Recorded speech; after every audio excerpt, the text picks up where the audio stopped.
The first thing that we should do each morning isn't to look into the charts and the financial market. Instead, we should be aligning our hearts to God, because ultimately that's what's most important. So, the verse of the day today is from Matthew chapter 25, verse 34. And it says, "Then the king will say to those on his right, 'Come, you who are blessed by my Father. Take your inheritance, the kingdom prepared for you since the creation of the world.'" Now imagine, we have a God and a Father that loves us so much that we, as his son and daughters, he has already prepared the inheritance for us. This gift that he gives us isn't because of how good we are or what we do. So the things that we accomplish on this earth, never be able to take it up. Instead, our inheritance is not on earth but in the heavenly realm. So in Matthew chapter 25 verses 34, Jesus describes a moment of profound invitation and joy. The king says to those on his right, "Come, you who are blessed," which is us who have believed in Jesus Christ. We are blessed by believing in Jesus Christ. We are entitled to this inheritance. So he says, "Take your inheritance, the kingdom prepared for you since the creation of the world." These verses really highlight a central truth. The gospel says, salvation is not something that we earn, but a gift that we receive. The word inheritance is key here.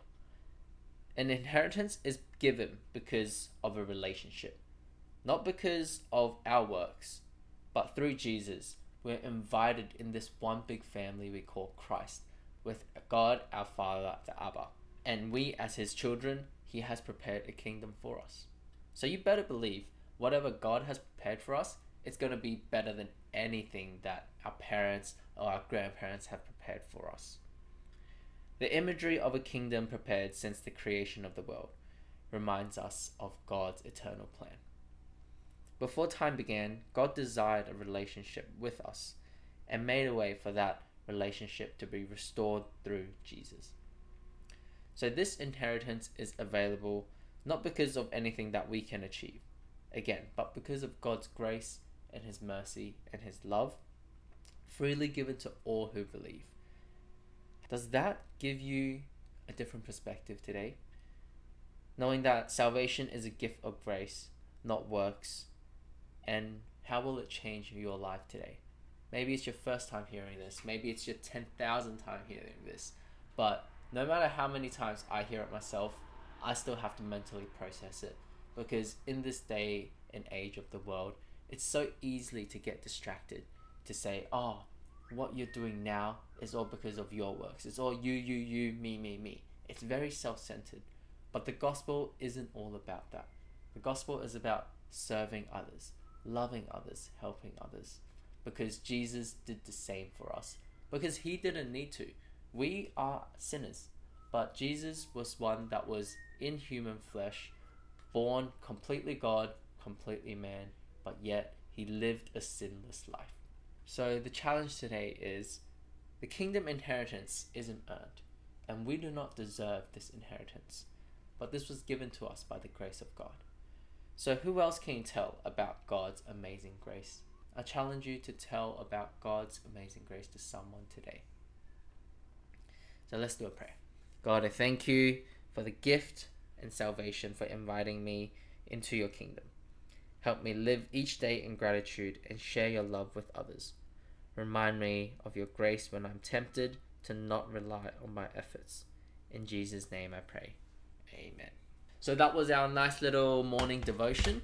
Let's hop into a bit of the charts to see what happened yesterday and how the account is going in terms of the funded account. Alrighty. Yesterday I remember I said I was going to do a bit of USD JPY, but the trade honestly didn't really go through. I think I put some orders in here, but I wasn't really liking it. Although in the long run it may have seemed like it worked out, but when I got to this part, it just kept going, and I felt like the momentum was dying down a bit, so I decided to look at a different trade. Instead, last night I looked at this New Zealand to USD dollar trade, and it worked out really nicely. So if I can just pull this out for you. Boom. So this was the trade that I put in where I managed to get in at a buy here, and it kind of just went sideways. You can see how I went sideways at 11.25 down here, 11.25, and then all the way to 6 o'clock. At around 6 o'clock, 6:30, I got my second buy, and then it went down to my take profit. So I got out here because that was the strategy. Although if I did hold, I would be in a lot more profits, but that's my strategy. I'm gonna stick with it. I don't want to greed over this. So with that, I made a nice little profit of, let's hop into here, my history. I made a nice little profit of $58, almost $60. So now the account is up $371. We're almost halfway to getting funded. So I'm super excited. This is my first ever funding account. I've just been doing demo challenges. So again, every time that I make a winning trade or losing trade, I'm giving it all to the glory of God. If I win, it's His glory. If I lose, I know that through that trade, He's trying to teach me something. All right, so that is it for today. Hope you guys enjoyed this and follow along for the journey as I hopefully reach and succeed in making this funded account live. All right, see you in the next video. Bye.